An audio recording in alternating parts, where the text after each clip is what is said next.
Lord, ibigay mo po sa akin ang dapat kong gawin sa araw na ito. Lord, thank you for this day. Thank you for another day. Alam ko na marami na namang opportunity ang darating sa araw na ito. Alam kong darating na ang pagkakataon na inaantay ko, Lord. Panginoon, bigyan mo ako ng direksyon ngayong araw. Bigyan mo ako ng guide sa kung ano ang aking gagawin. Lalo na sa mga problema na dumating sa aking buhay ngayon, na may mga pagkakataon na nalilito na din ako, Lord. Ibigay mo po sa way ko ang mga sagot at solusyon sa mga dalahin ko ngayon, Panginoon.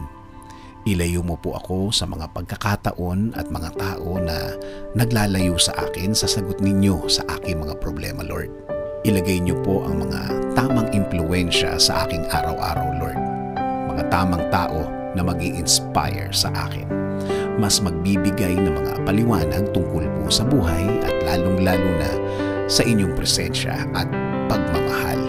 Ilayo niyo po ako sa mga maling tao na ito dahil minsan nakakadagdag po sila sa aking problemang kinakaharap.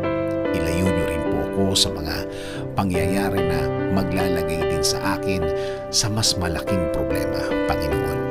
Panginoon, itinataas ko din po ang aking pamilya. Bigyan niyo po sila ng pagmamahal. Bigyan niyo po sila ng proteksyon. Bigyan niyo po sila ng mga tamang daan at pagkakataon. Ilayo niyo po sila sa masama.